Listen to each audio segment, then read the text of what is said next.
as of last week. So without further ado, our first presenter is Marty Pruce with High Impact Metrics. Thank you very much, Devin. So as Devin said, I'm Marty Pruce, and I'm going to have to jump right into it because we don't have a lot of time. Whoops. So my background has been in performance management, performance improvement. But one thing I've never found during the course of my career is a performance improvement approach that was both universally adaptable to businesses and effective. So what I want to talk about today is something that I think is, and it's called high impact metrics. Metrics typically are all about tracking business performance results, right? Well, high impact metrics are fundamentally different because they're all about driving performance results. And they do that by creating team focus and accountability. I like to say that high-impact metrics ensure teams see, understand, and act on performance data. Everybody on a team should understand where the opportunities lie and who's doing what to address those opportunities. And high-impact metrics help make that happen. The challenge I've had with this business is differentiating high-impact metrics from everything else. There's 1,000 different dashboard packages out there. And so I created this little animated, lighthearted video that describes high-impact metrics. Here's my problem. The business results across all my locations are inconsistent. The teams can't stay focused. It seems like one step forward is offset by two backwards. I need to figure out how to keep the P&L and balance sheet drivers in front of the teams. What I need is a view of results that shows each team where they should be focused. I need something that helps create ownership and accountability. Wait a minute. What about high impact metrics? Now, with high impact metrics, we have visibility to critical performance results across all locations, just where we need. My team and I can see exactly where the opportunities lie and who's doing what to address them. This doesn't look good. I knew my material labor was high, but I didn't realize how bad it looked compared to the others. These actions will help us get back on plan. Finally, data turned into actionable information. The benchmarks are keeping everyone accountable. The teams are recognizing trends and opportunities. They can see the impact of their actions. They're owning the results. I feel so much better. Employee engagement and the bottom line are going in the right direction. Okay, so that was kind of an overview of the benefits of high-impact metrics. Now I want to talk a little bit more about the details. And so high-impact metrics, I created them in a manufacturing environment, but they actually work, like I mentioned, pretty much universally. So I want to demonstrate them in a restaurant business because there I don't have to introduce new language or terminology like I would if I was talking about manufacturing here. So in this 4-store business, here's a typical profit and loss statement, right? A lot of numbers. And let's assume in this business that the cost of sales here are not meeting the owner's expectations. And these percentages are out of line. And he knows they are, but if he just tries to manage with these weekly numbers, they kind of hide trends that might be occurring, and they kind of promote whack-a-mole management, right? You've probably seen that before in your careers. So when you hear that sound, you know you've got a high-impact metric going in. So what this looks like now with a high-impact metric is we see overall cost of sales performance up here on the left. And we see there's about a 3% gap to the best performing store. If we could close that gap, we could add 3 points to the bottom line. So how do we do that? Well, we break overall performance into actionable categories in every high-impact metric. In this case, the actionable categories are the stores themselves. And you can almost intuitively see that Forest Park has a bunch of low, consistent bars, and they're the best performer in the group. Normandy, conversely, there has stair-stepping upward, and they're the highest bars. So you can intuitively tell who's doing the best and the worst here. And now I'll talk about what those bars mean in a little more detail. We'll look at the downtown stores metric. It's performing about the same as the overall organization. about 3 points higher than the best store. So we need the category chart to kind of do the heavy lifting in a high impact metric. Now I'll tell you what these color codes tell us. So we can see how we did last week with the blue bar on the right. We always want to know our recent performance, right? Next, we have the 2 bars in the center that are comparing 2 period averages. In the yellow bar, we see a recent period average. Could be, say, for example, a 1-month average performance. And then in the brown bar, we see the prior period's performance level. Now, we can see if we're trending the way we want to trend or not by the size of the 2 bars relative to each other. And in this case, food and liquor are going in the wrong direction. Next, I want to see how each category performs compared to the best store, what I call a meaningful benchmark. High impact metrics always use a meaningful benchmark. And we're going to look at the gap from our current performance level to that benchmark. And that's going to identify opportunities again. So we know where the opportunities are and how we're trending in each of these categories. So we see the complete performance story with this little chart here. Now, we need the store manager to take some actions to address these opportunities. He's going to list those actions directly below the charts on this site for everybody to see. And he's going to identify the category that each action is addressing. So he's addressing food issues here and liquor problems, which the charts show need to be addressed. Now, when the overall business manager performs a weekly review with this team, he's basically created an inescapable accountability for improvement here, because the actions don't go away until the performance results that you need start happening. So high impact metrics are all about creating focus and accountability for results by displaying your data and not squandering your data. So I open it up. How would you rather manage your business, with or without a high impact metric? And again, that was a quick demo of restaurant business. They're applicable to anything involving people and data. So.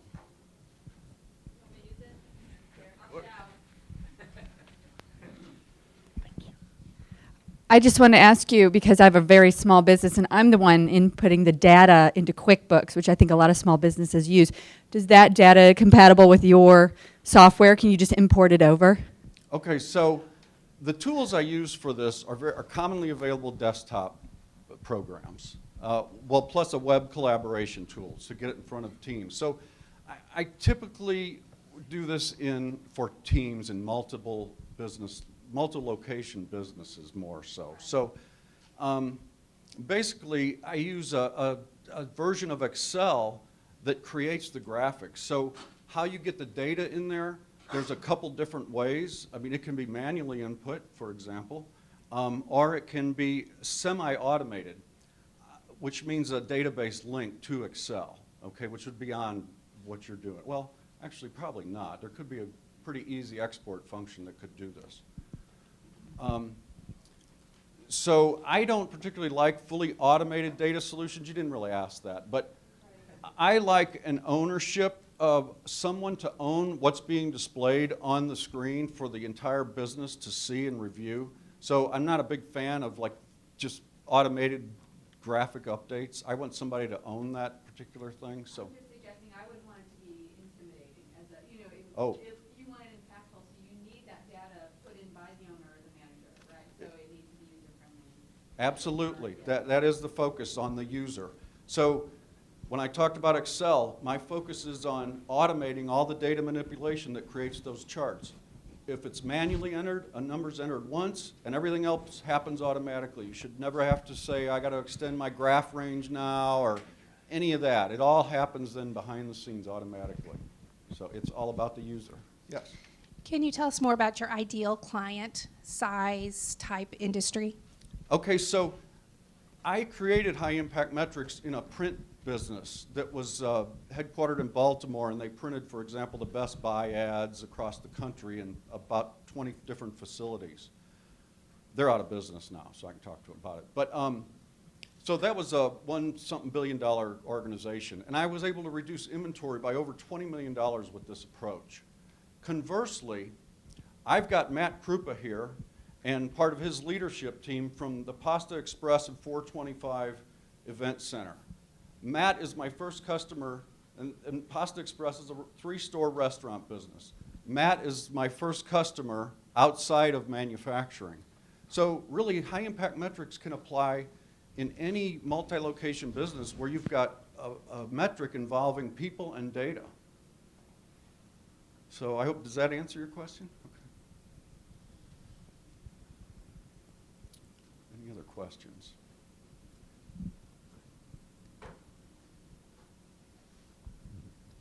How do you mitigate the risk of garbage in, garbage out data?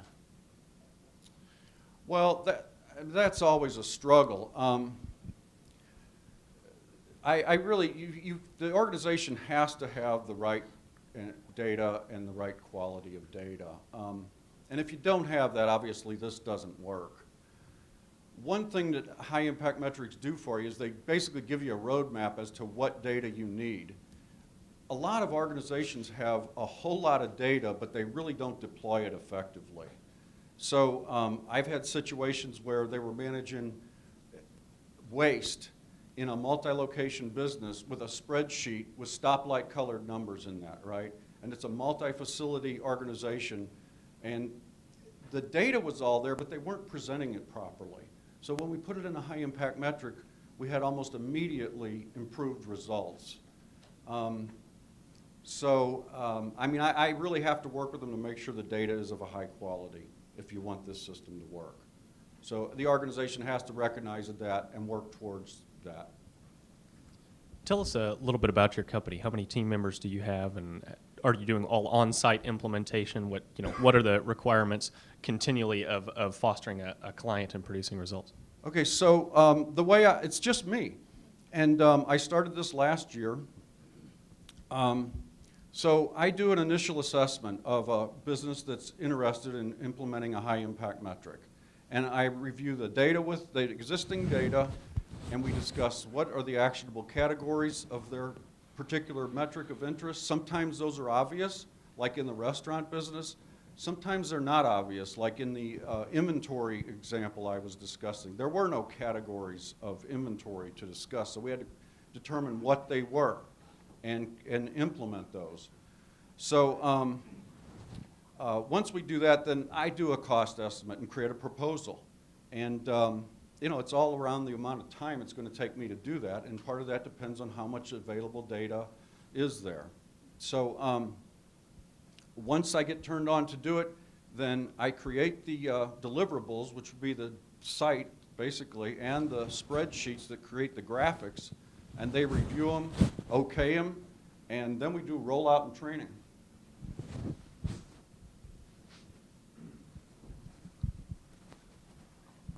So you're able to customize the metrics to the business, correct? Is that correct? Everyone is customized, that's Okay. correct. All right. Okay. Absolutely. I'm just checking on that. That's Thank you. what really part of the secret. When you buy software packages and whatnot, a lot of times you're relegated to deal with their restrictions and input formats and whatnot that limit the effectiveness essentially.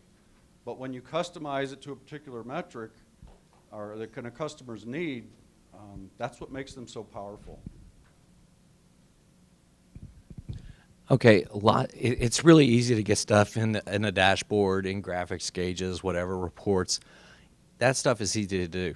The hard thing is deriving business value out of the graphics or the data once you have that. What do you bring to the table to derive more business value so that businesses can make better decisions? Well, I make it very simple for you to see where the opportunities lie for your business to get improved results. When I was showing you how there's 2 bars there that represent a prior period performance and then a recent period performance to show a trend, it's almost, elementary simplicity that I boil this down to. So it becomes obvious where a team should be focused. And if they're not driving results with the focus, it's obvious as well. Does that quite answer? No? Were you here for the? What is the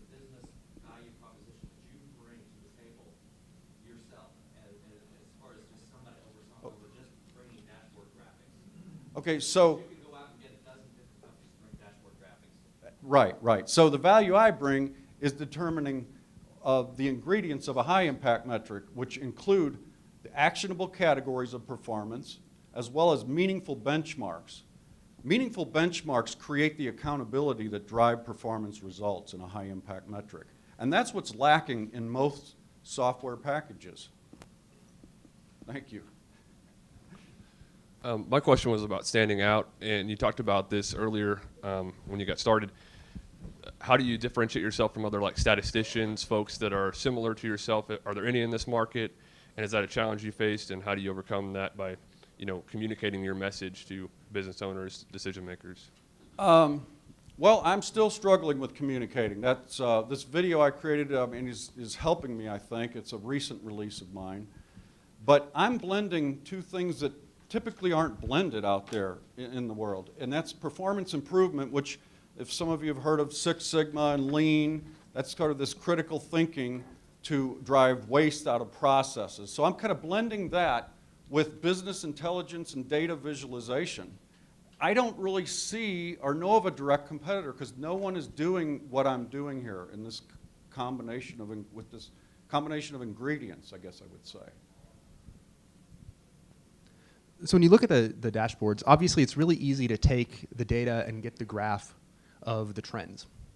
What is it that you provide that helps a person or a business take the data and translate that into the actual actionable item? Because you might look at the data and say, oh, we can solve this in this way, which may or may not yield the result that the business would want. True. So high impact metrics are part of a learning process for an organization. So right, all actions aren't necessarily going to drive results. They're not going to be obvious. But if the team's dedicated to driving improvement and using this tool on a regular basis, they'll recognize what things are effective and what aren't. So they can make adjustments. Go ahead. Another. The follow-up would be then, what's the value proposition that you bring to the table if the team is making all of those decisions? The value proposition I bring is making it very obvious where they should be focused. Again, with categories of performance and a meaningful benchmark. So, for example, in an inventory situation, a company may have no meaningful benchmarks for how much inventory we should really have in a particular category. I can help them make that determination. And then that creates accountability that they completely lacked in the past. When you don't have a meaningful benchmark, you lose accountability. And that is really the secret to these high impact metrics, creating accountability for results. So that's why in the restaurant example, we're comparing to a realistic benchmark, which would be a best store's performance. We're not this is not a stretch goal. I know this can be attained, someone else is doing it. So now we should need to drive accountability towards reaching that goal. Now you might say, well, one store may have an advantage in one aspect of a metric. And as part of the learning process, when you're using this tool, you can adjust your benchmarks. If you know one store is selling, say, more seafood, and so their cost of food is higher, for example, you could adjust your benchmarks so everybody's leveled out in regards to that.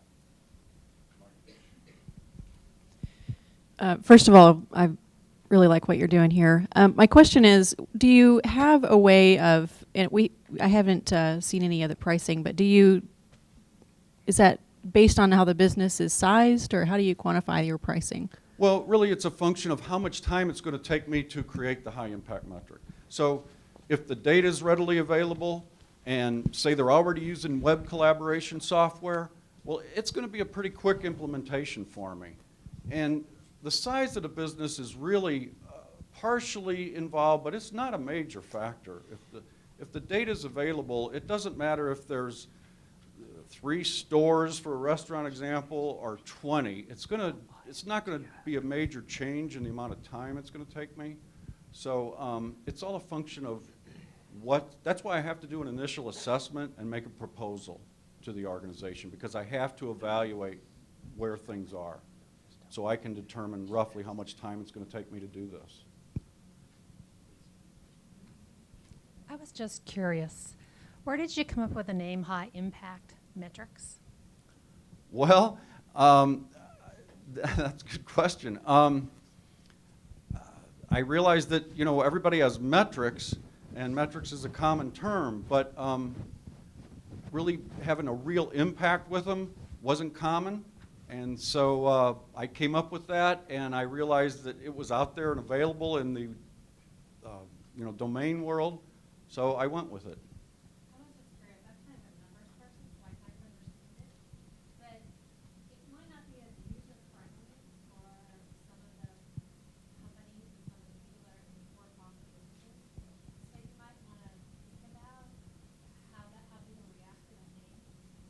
Okay, okay.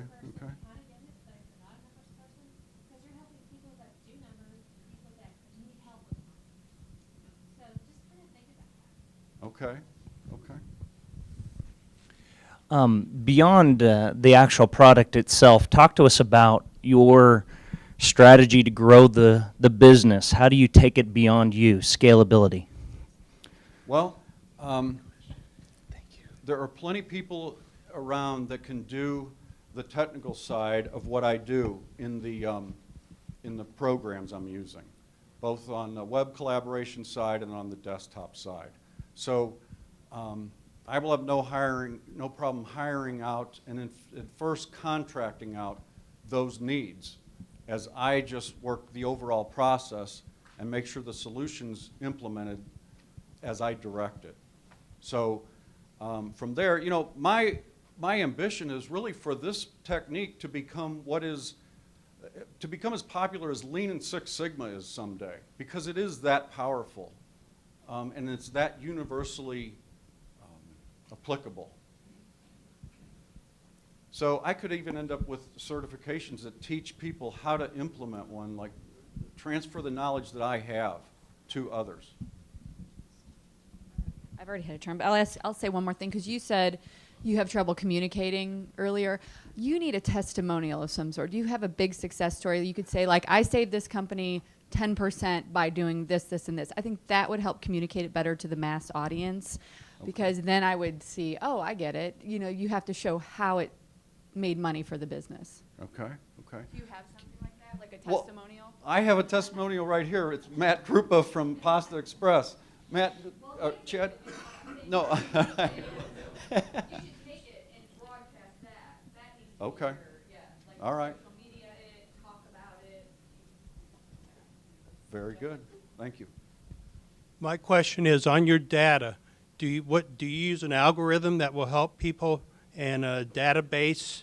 And also, are you able to show how to save money by what's on inventory and how much money you'll save if you ship as you need it on demand? Okay, you carry well, let's see. So there was two questions there. Mm-hmm. There's an algorithm that Oh, yeah. defines. So what I do is I call it Excel gymnastics for data manipulation that creates this. As I said, the user enters a number once, and everything else happens behind the scenes.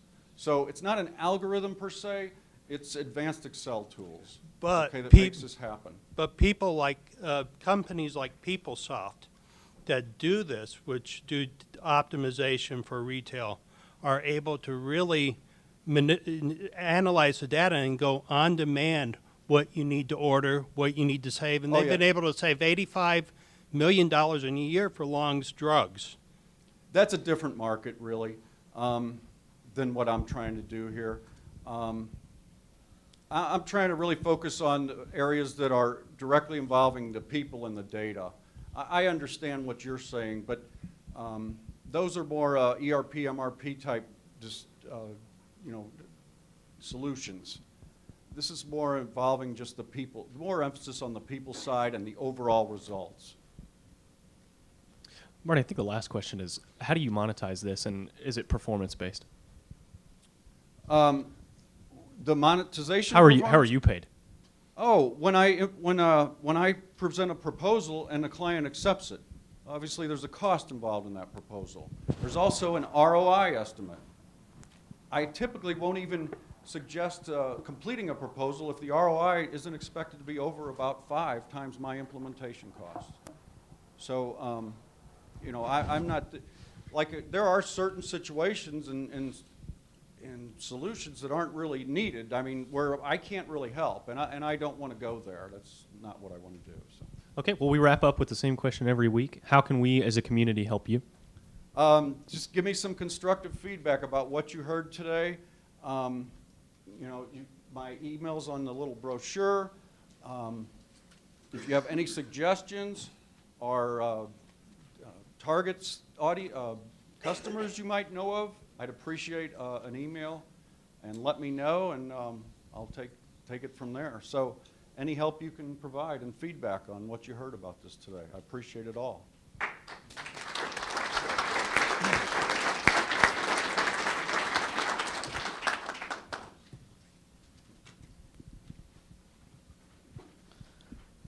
Yeah, thank you, Marty. I have a couple of announcements. Project Management Institute, the Southwest Missouri chapter, meets every third Thursday from 6:30 p.m. to 8:30 p.m.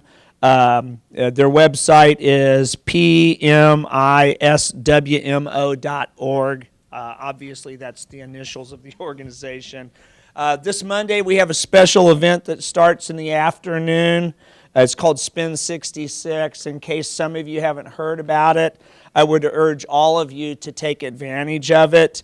Herb C. will be here, and just to attend the 2-hour session with Herb, in case you all don't know who he is, he's with Think Big Partners, and it's a tremendous honor to even have him come to our community and get involved with us. And Think Big Partners is partnered with Microsoft. They've got their fingers in every community all over the United States, and they fund many, many startups. So I'm almost certain that that session and then the food and the after party would be well worth the attendance. So I hope to see all of you there. That's this Monday, and it starts, Keela, what time does it start? It starts at noon, so let's all get out and support the community. Our next speaker is a company called To Be Organized, and Miss Betsy Miller is here to speak. So without any further announcements, I'd like to introduce you to Betsy Miller. Let's give her a big round of applause. Thank you. Thank you, Rick. I have to stand in a certain place because I'm short. I just found that out this morning, so it was so weird. I am Betsy Miller, and I do own To Be Organized. What is To Be Organized? Well, here's my wow statement. Have you heard of hoarders? Okay, that's who I work with, primarily, not always. I have worked on that show. I get a lot of questions about that, so feel free to ask me about that afterwards. But let me just tell you a little bit about To Be Organized and how I started this company. I started it a long, long time ago, actually, 1997, way before Hoarders, way before HGTV. It was a little challenging back then to kind of explain what it is I did. What do you do? Do you do shelf liner? Do you build a closet? What is it that you do? I do a lot of different things. Primarily what I try to do is simplify the lives of my clients. I love helping them. I love lightening their load. And a lot of times people really just need permission to let go of their stuff. So I help people every day in all aspects of their lives, whether it's errand running, redoing closets. One of my clients calls it crap reduction. I do a lot of that. I sometimes tease, I drive the silver Tahoe, and it's kind of like the Sanford and Son mobile. You know, there are days it's like I'm kind of crunched down in the front because I've hauled off so much stuff. Hey, Matt. Good, how are you? I used to eat at his place all the time. I still do, but I don't see you as much anymore. Anyway, so To Be Organized is, it's my baby. And so I've grown it locally to a place that I'm so proud of. I have some amazing clients. And so lately, what I've been doing is growing it in some different ways as well. My friend Melanie and I have started a little company called To Be Products. And so along with organizing comes solutions. So a lot of times I'm at a client's house or in an office, and I think, gosh, if I had XYZ, this project could go so much smoother. So what we've decided to do is invent some of those products. We have our first patent pending So that's very exciting. And we have been working with a couple of people to get us to the next level in presenting our products and hopefully getting it manufactured and for sale, maybe on QVC, I don't know. And the other thing I'm doing is franchising. So I started that process about 2 years ago. And it has taken a lot of time, a lot of resources, and it's definitely been worth it. So that's kind of where I'm going in moving forward. To Be Organized is still up and running here in Springfield, but I would love it to be nationwide. So I've been contacted nationwide, actually, from, gosh, coast to coast. I've also been contacted by a couple of people in Canada, Australia, and Hungary. So, you know, who knew? I wouldn't even dream that somebody in those places would know who I am. So that's very exciting. I have not sold one yet, so that's the solution I'm looking for. It's a great small business. You don't necessarily have to do the hands-on stuff like I do. It's certainly a business that you could own and, you know, run it from the sidelines and have a manager. All the training is included when you buy a franchise. But it's a great business. It's been a great addition to the Springfield community, I'd like to think. I've worked with a lot of local nonprofits and helping their offices run smoother. I'm getting ready to meet with the fire department, actually, and Melanie facilitated that meeting for me as well. It's about time. They are addressing the hoarding and squalor situation in our community. One of the things I'd like to bring to that discussion is, I know we don't have a lot of resources, but what is the cost of not addressing that situation?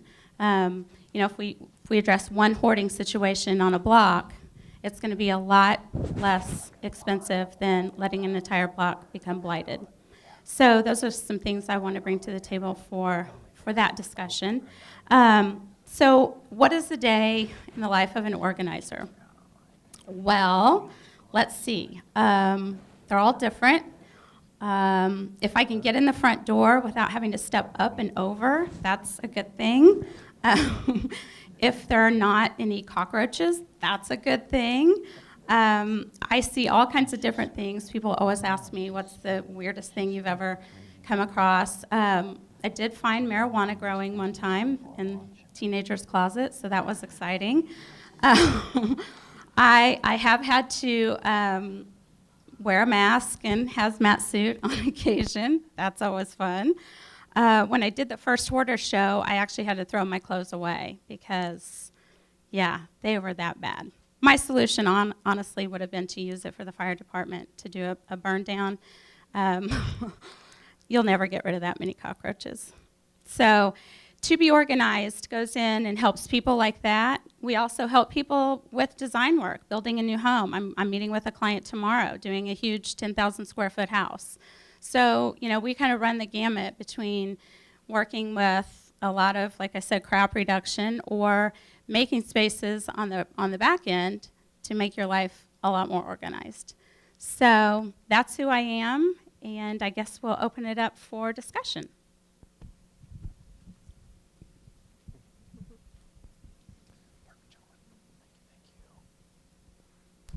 What's your sweet spot? I'm sorry, Amy. What's your sweet spot? I mean, do you look at it and go, oh crap, another hoarder? Or do you look at, oh, this is a business, I make more money on businesses? So can you tell us a little bit more about your ideal client?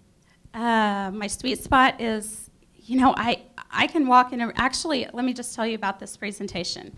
I've never written notes down. I've never done anything. I speak a lot, but I'm so passionate about what I do, I don't necessarily have to write it all down.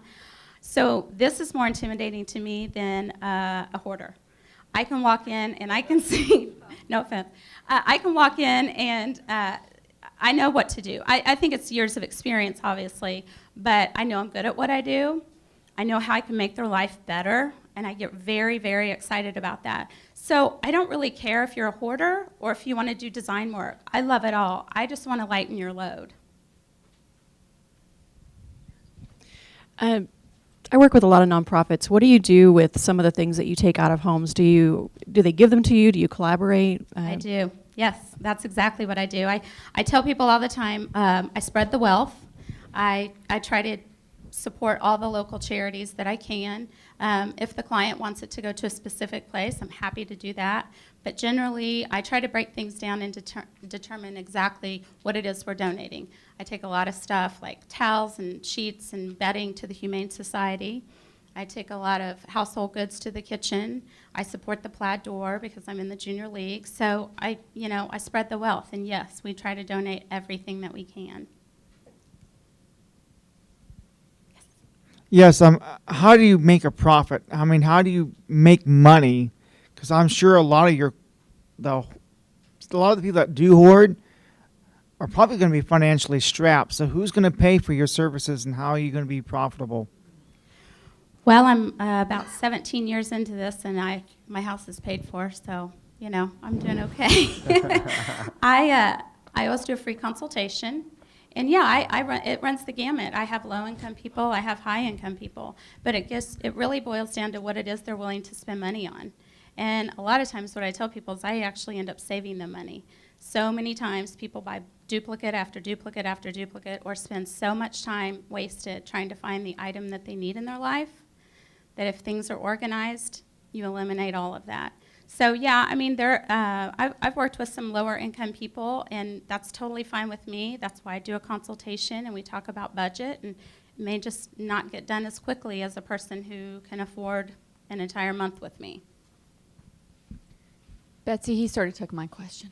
No, you're doing a great job, by the way. I want to, but I thought of another question. So you've been at this since 1997. What's your plan to grow it big? Why do you think it hasn't happened yet? And how do you think it needs to happen? Is there something that you've seen over the past decade and a half that said, that's how I'm going to grow it? I don't. That's why I'm here. I don't know why I haven't sold one yet, to be honest. I mean, I feel like I've done some grassroots advertising. I mean, I haven't, I can't afford an ad in Real Simple or Martha Stewart or something like that. But I have been contacted by so many different places in the world, so I think I'm on track with that. I just haven't made the sale. And I don't think it's priced. It's $35,000 for a franchise, so I think it's very reasonably priced considering if you look out there at what's out there. It's one of the cheapest ones. You have very low overhead with this franchise because you're working basically at the client's home or business. So you don't have a storefront. So I'm not really sure why I haven't made the sale. So I'm open to suggestions, This is maybe a follow-up to that, but you say you get interest. Do you get any feedback from the people when they don't buy? Because I would think that for me, it would be that it has to be a very special person because you don't mind going into a house that is a wreck. And so someone's going to see that. I think maybe it's maybe mentioning more the other side of it, and then the hoarders are a side part of it. But I think that most people would be afraid to go into a hoarder's house. As they should be. Well, I think you touched on something, and some of the feedback I have gotten is, are you looking for yourself? Are you looking for another Betsy Miller? In some ways, yes, but I definitely think this is a business that you could own, and I will train you to train your people to go out and do this very job. There are a lot of people, I mean, there's a whole show on it called Dirty Jobs. There are a lot of people that do this kind of work. And I want to stress, I mean, hoarders is part of my life and a part of my business, but it certainly is not the totality of what I do. So, I think you definitely have to have that gene in some way maybe, but I don't think you can rule out the entrepreneurial gene. And again, it might be a great business for you, and you find the person that does the things that I do hands-on, and you run it from there. Does that answer your question? So as a follow-up to that, I guess would be, what about like people that clean houses? Maybe that's something, maybe you start marketing to those people because they're already in people's homes and makes you think of organizing as another side business for them. Yes, I think that's a great idea. Yes, thank you. How do you deal with a client that you've done the consultation for them, but they are not willing to get rid of their junk? Have you run across that situation? A lot, yes. Well, I took a few psychology classes in college, so I tried to utilize some of that knowledge, but that's why I do the consultation. I'm kind of at the point in my life, and you talked on this as well. I'm not really interested in putting all your stuff in a bin and labeling it and calling it a day. I'm interested in lightening your load and showing you a better way for your space and your life and that kind of thing. So if I get that feeling at the consultation that that's not where you're wanting to go, then it was great to meet you, and I wish you a lot of luck. What would you say would be like your level of responsibility regarding associated problems like mold removal, insect extermination, structural damage? Do you handle those yourself or partner with businesses? Or I just partner handle- with businesses. I have a great team here locally, and part of buying a franchise will be that I will help you build your own local team.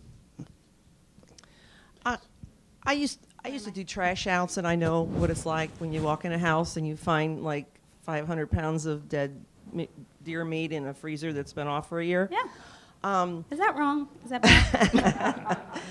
Anyway, I think the problem I would see in this, because I think this is a great business, is the fact that, at least on your flyer, it says a 3-day initial training. I would almost want somebody, if I was out of town, to come for a month and help set up and structure everything, because it's overwhelming when you think of the whole pie. You've got to take it one piece and learn each piece, because for me, if I approached you and said, I want to look into this franchise, and you said, well, I'll give you a free 3-day initial training, it's only $35,000, it's not about the money as much as about how to implement. I'm sure you get into a lot more, but just on the initial, looking at your brochure or your flyer, it's too much for somebody to consider that unless it's like one-on-one. So have you thought about like hiring people just to go out and implement for like a month at a time, or help? I have not thought of that. No. Because then they have somebody right there. They can walk them through. Let's go find. We've got 1-800. You've got whatever in the neighborhood, because I know how hard it is to get rid of items. I mean, especially if they're toxic and things, and people would be overwhelmed by that. This would be something I would really be interested in, but I know a little bit more. But I mean, for the average person that would be looking for something like this, I think it's just too much. Well, I hear your point, and I agree with you on some level. I will say that one of the things that I do offer is ongoing support, and I'm certainly open to going to them. The training is when they come here. We do a lot of marketing, target market, who's your audience. We do product training, that kind of stuff, how to meet with clients, all that kind of stuff. But part of the training is ongoing, and I am certainly open. I want the franchisees to be successful, so I'm going to do what I can. I love what I do. I feel rewarded every day, and I want other people to feel that same way. So yes, I'm definitely open to that, and that's actually in the big legal document, the FDD. This flyer is just kind of an overview, but there is a lot of ongoing support, and it actually talks about like a whole year of 911, call me anytime. I can travel to the location if it's cost feasible. I'm happy to do it at my own cost. So, but I appreciate that, and it's definitely something I need to think about. You've already kind of touched on this, but a lot of times with hoarding, there's some sort of mental health issues involved. Do you have collaborations with local mental health professionals, or how do you deal with that aspect of everything? I do, yes. I always refer them to a psychologist. I also collaborate with Child Protective Services and Adult Protective Services. Unfortunately, I've had to make some of those calls in the past. But we try to get people the help that they need, definitely. Just as a suggestion on your franchise, I really think if you had one under your belt that you would roll a lot faster. And so I agree. So why don't you buy one? I would love to. The point I was going to make is you might be more willing to negotiate on price or something else. If you had a good feeling about somebody and thought that they might be a success story, you might see a much larger return on your investment cutting $5,000 off your initial price or whatever just to have some marketing, because once you get one success story, you're going to be fine. I agree with you. So 30,000, I've got 30,000 in the back. Anyone? I totally agree with you. And again, obviously we are all in business to make money, but I love what I do, and this is the next step for me. It's a very physical job. So in looking towards retirement, I want to be completely involved in what I do, but not necessarily doing the hauling and the schlepping and all that kind of stuff. So I'm happy to take a pay cut. I mean, that's not what it's all about. So thank you for that. Yes. Oh.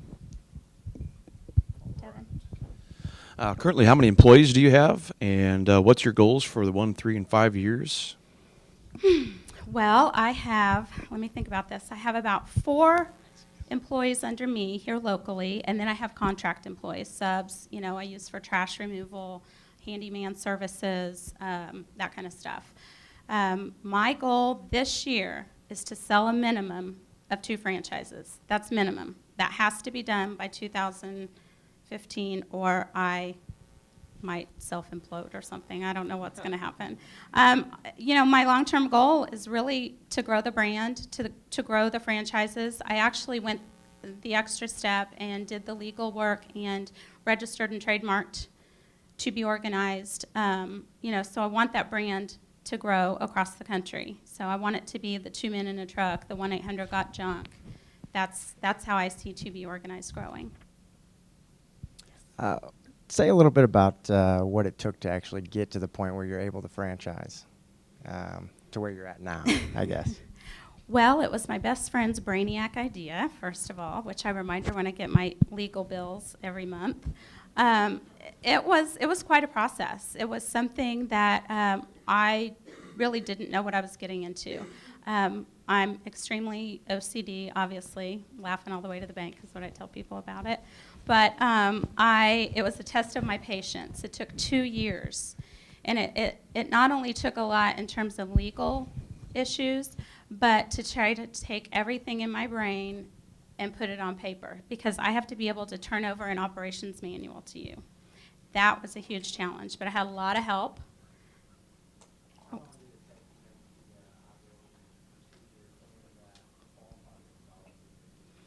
It took 2 full years to do all the legal stuff and getting everything ready to be able to basically hand over a business in a box. Legal cost and PR marketing cost at this point, probably about $75,000. It's a lot. You touched on product development, and I think you're in a unique position to solve some of these critical needs with proprietary products. Could you expand upon what types of products or product lines you're looking at, and what sort of short and long-term marketing plans you're looking at for those? Mm-hmm. Well, my partner Melanie and we actually have about 5 products that we really need to get pen to paper on. Primarily, it's going to be organizing tools, obviously, because that's where my business lies. But really, we just kind of look at everyday, that's how all great products come to fruition. You look at everyday problems and you go, gosh, if this person had X, Y, and Z, this would run so much smoother. So that's kind of what we're looking at. Primarily organizing products, kind of organizing / cleaning products. But we've worked with a couple of local people in terms of helping us with the patent. We had no idea, we thought you had to go buy your own patent and spend thousands and thousands of dollars.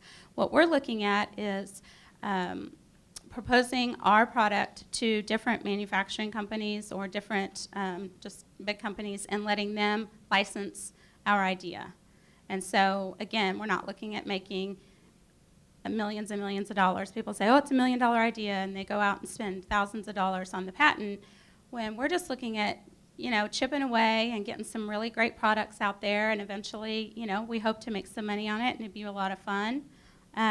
But we're not expecting, like I said, these people that was the advice we got. People go into things and go, oh, I've got $1 million idea, and I, spend all this time on it, and you'll never get that money and time back. So that's kind of how we're looking at it. Yeah. What is your value prop for franchisee? Why should I spend $30,000 to buy your franchisee? Because I asked you to. No, that doesn't work. You tell me in monetary terms I'm what sorry. I will get if I pay What will you get? You get basically, like I said, a business in a box. So you're going to get an operations manual, which if anyone has ever sat down and looked at an operations manual, it takes a lot of time to develop that on your own. How to deal with clients, how to market to clients, who are your clients, how do I price? All those things I'm going to hand over to you. I'm also going to hand over to you all the products that you're going to need to make different spaces work for different clients. Oh, sorry, go ahead. What I was looking for, and this may help you to franchisee, if I pay $30,000, I know this is a business I have to do, but what I will get as a business, what business will return to me? You will prepare me to do the business, okay? Yes. You are giving me a toolkit, you are giving me a manual, you are giving me what to do, and that all is great. Okay. But what I will make, let's say in 1 year, 2 year, Got it. 3 year, because that will help you to sell the franchisee. Okay, legally, I can't tell you what you'll make, but I can tell you that most franchises are going to make more than I do because the Springfield market is just, there's just only so much I can charge. Dallas, double what I charge. New York, triple what I charge. LA, quadruple what I charge. So if you move forward on buying a franchise, I'm required to give you an audit of my financials at that time, and you can see what I make, and we will project what you will make in your market. Does that help? So you give some kind of a number. Yes. Yes. Yes. Oh. Go ahead. You mentioned the products that you're developing on your own. Are you working with any large corporations that provide some other products that you could be a reseller for and possibly an additional revenue stream? Well, we've contacted some large companies, yes. What we've run into is, some companies don't accept outside solicitations. They have a whole, separate entity over here that does product development. So what we're finding the challenge is getting into some of these companies and presenting our idea because they just don't accept outside solicitations. So we've got some great resources here locally in Springfield, Missouri that have been so helpful in getting us kind of our foot in the door. I mean, what 3M's going to go, who are these two girls knocking on our door, emailing us? We don't know them. So we've tried to utilize some of the local business to get our foot in the door in some of those places. Does that answer your question? Kind of, sort of? Yes. My question was back to the franchisees. Have you had any successful meetings, like in terms of numbers? How many folks have you met with? How do you qualify those folks? And then to the point that he was making, maybe paint that vision of where you're going to go in the next 5 years. Most entrepreneurs I've met are very vision oriented. So how do you get to the mountaintop, and what's the next mountaintop for you whenever you're selling that franchise? Right. Yes, I've had some great meetings with people actually in Kansas City, in Tulsa. So I think different people have different reasons for not moving forward. But I have had some great feedback, and I really thought the Kansas City one, I thought that was going to be my first one, and then it just kind of fell apart. So I'm still hopeful, obviously. I mean, I have to be. In terms of talking about the franchisee, I mean, I guess for me, it will be kind of meeting with someone, and they'll see my excitement. I mean, it's something I'm going to have to convey one-on-one. But if you look at where I started my business and where I am now, and you can translate that into what I see happening with the franchise, you'll see that clearly I want to go straight to the top. I mean, all those years ago, I bet I worked 1 day a week and I was making $100. And now, I have all these employees and I have a great client base. And so I've grown it in a fairly small market too, which has been very exciting. What's your royalty, and do you charge an advertising fee? My royalty is $350 a month, and there is a clause in the FDD that we can charge an advertising marketing fee, but we're not implementing that at this time. Obviously, as they grow, we'll probably do that. I would think that a potential franchisee for you may be somebody in other cities that is a hoarder. Because they would be able to go find lots of things to hoard and connect to other hoarders. But that's just a comment. My question is that we as entrepreneurs find ourselves working 15, 16 hours a day on average. And I'm curious, do you have problems keeping your own personal life organized based upon the amount of work that goes into this? Do you want me to text you a picture of my closet? I'd love that. I'm actually extremely organized in my life. My husband says, I mean, it's constant battle. He'll go to look for something, and he's like, well, probably got thrown away. Yep, there was a little bit of dust on it. Clearly you hadn't used it, so it's gone. I have no problem, you know, I make the, and to use the Kauffman Foundation, you know, the analogy is, you know, it's not really cool to have a fat trainer, or it's not really cool to have a doctor who smokes, so it's not really cool to have an organizer that's a hot mess hoarder, you know. So, no, I practice what I preach. I promise you I do. That's great. Betsy, thank you so much. As always, we wrap up with the question, how can we as a community help you? How can you help me? You can share the To Be Organized Facebook page, the website, tweet it to anybody and everybody across the country. I mean, I want to start, I'd love to get one here, but, you know, I mean, if we start in Kansas City or Dallas or wherever, that's great. So share the information with entrepreneurs and somebody, like I said, who wants to buy a business and run it, or somebody who wants to be hands-on like me. It's really open for either one of those types of people. So share it. Thank you.